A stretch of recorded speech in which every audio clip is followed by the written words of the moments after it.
La 17ª edizione del Trofeo Marchioro ha visto importanti novità, prima fra tutte la partecipazione di 3 squadre padovane militanti nei campionati nazionali, la Juvenilia di B1, Vispa e Patavium Limena di B2, oltre alle ragazze del Thermal, iscritte alla Serie C. Diversa anche la sede del torneo, l'ampio Palasport Ceron di Selvazzano Dentro, degna cornice per una manifestazione in continua crescita. È un torneo che cresce ogni anno di livello. Lo ricordiamo, questo va senz'altro a merito anche non solo della società ma del trofeo in se stesso, che è dedicato al nostro atleta Paolo Marchioro, che è scomparso 17 anni fa tragicamente.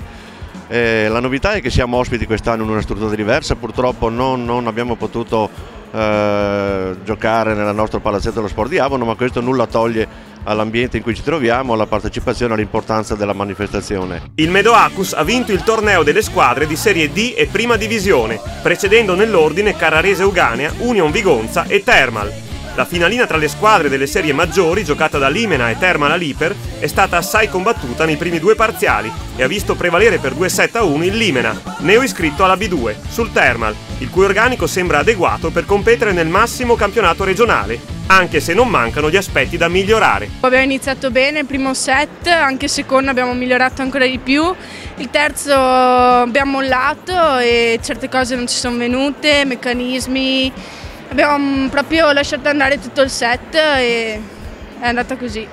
Dobbiamo lavorare molto sulla ricezione, soprattutto perché abituati alla Serie D in cui le battute che vengono fatte sono abbastanza lente, la Serie C è difficile insomma come meccanismo ingranarlo, e poi dobbiamo lavorare molto sul muro perché sicuramente ci troveremo di fronte ad alzatori che fanno girare bene le palle e quindi bisogna iniziare a seguire bene la palla, cose che oggi ci sono mancate abbastanza, però insomma c'è ancora tempo per lavorarci, quindi siamo fiduciose. Prima della finalissima, di fronte a un nutrito pubblico, si è svolta la presentazione ufficiale delle squadre del Thermal Volley, dalle bambine del mini volley alle grandi della Serie C. Con circa 150 atlete, la società aponense è presente in tutte le categorie giovanili, con l'Under 12, 14, 16, con l'Under 18 iscritta alla seconda divisione, con la nuova Under 18 frutto della sinergia tra Thermal e Torreglia. Completano la numerosa schiera la prima divisione e le ragazze della prima squadra neopromosse in Serie C, guidate dal coach Andrea Lazzaro, che svolge anche il ruolo di direttore tecnico, coordinando lo staff degli allenatori. Gaetano Ingrosso, DS storico del Thermal, ci parla degli obiettivi per la stagione appena iniziata. Quest'anno la nostra intenzione è di mantenere la categoria ma di lavorare molto sul giovanile. L'obiettivo di questa società è di puntare in modo eccezionale sul giovanile. Voi sapete che ci fregiamo di una volley school, abbiamo allargato il nostro territorio, abbiamo aumentato le nostre atlete, sono circa 150 e quindi stiamo puntando dal mini volley fino alla Serie C.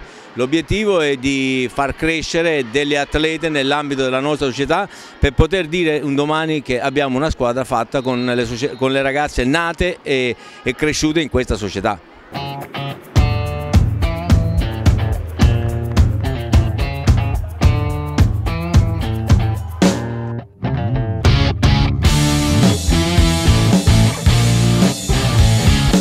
La finale tra la Polycart Juvenilia, allenata da Mariella Cavallaro, e l'Eurologistica Vispa del giovane coach Alessandro Greco è contraddistinta in avvio dal perfetto equilibrio. Dopo il break che manda avanti il Vispa sul 14-10 grazie al buon servizio di Giusy Rolla, le ragazze della Polycart rispondono a suon di muri e contrattacchi vincenti, con l'opposto di Sarò e la banda Fenice, impattando sul 15-15. Alcuni scambi spettacolari e gli ottimi interventi in difesa dei liberi portano al rush finale, che vede la Juvenilia prendere il sopravvento sul 21-17, sfruttando gli errori della ricezione del Vispa. Poi il muro punto della giovane Silvia Carli proietta sul 24-19 le ragazze della Polycart, che chiudono in scioltezza il primo set sul 25-20 col pallonetto della Zamuner e il maldestro intervento della difesa avversaria.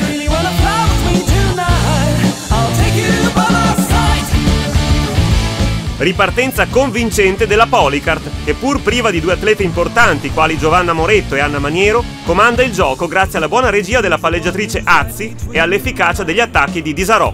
Positivo anche il rendimento a muro della centrale Casari, quasi impeccabili in difesa i liberi Arboit ed Ambros. Il Vispa soffre ma resiste e dopo essere andato sotto sul 14-10 produce una generosa reazione, innescata da Salmaso e Rolla, che rimettono in corsa le atlete di coach Greco sul 20 pari. La Juveniglia cede improvvisamente, anche per l'evidente calo della palleggiatrice Azzi, agevolando lo sprint del Vispa, che marca i punti determinanti con Salmaso e Chiurlotto, conquistando il parziale per 25-21 grazie all'attacco fuori della Fenice.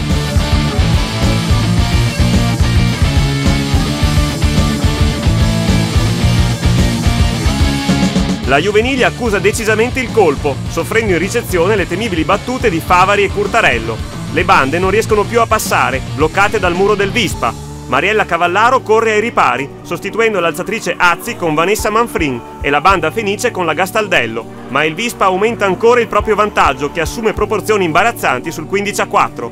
Casari e Disarò non bastano ad arginare lo strapotere del Vispa, che domina in tutti i fondamentali, spinto dalla grintosissima Perla Salmaso. Molto buona la prestazione della centrale Rolla, praticamente perfetta la prova del libero Cervella, i principali rinforzi della campagna acquisti della società di Villa Tora. Il match non ha più storia e l'ultimo attacco errato della Fenice sancisce la meritata vittoria del Vispa, chiudendo sul 25-12 il terzo set e l'incontro. Siamo iscritti al campionato di B1. È sicuramente una sfida importante, abbiamo delle compagne che hanno già fatto esperienza in questo campionato e sono molto importanti per la squadra, altre compagne invece più giovani che si stanno impegnando al massimo con l'obiettivo insomma di affrontare nel meglio dei modi il campionato. E niente, l'obiettivo minimo ovviamente è la salvezza, poi insomma se arriva qualcosa di più ovviamente ben accetto. Beh, sicuramente questa stagione la vedo positiva, nel senso che abbiamo rinforzato la squadra e l'obiettivo sicuramente è fare meglio dell'anno scorso, però insomma facciamo una partita alla volta e poi quello che verrà si vedrà insomma. Alla finale sono seguite le premiazioni, presenti come di consueto i familiari di Paolo Marchioro, lo sfortunato atleta del Thermal scomparso 17 anni fa in un incidente stradale. Applausi per tutte le atlete, con una menzione speciale per l'esperta e combattiva Perla Salmaso, giudicata la miglior giocatrice del torneo.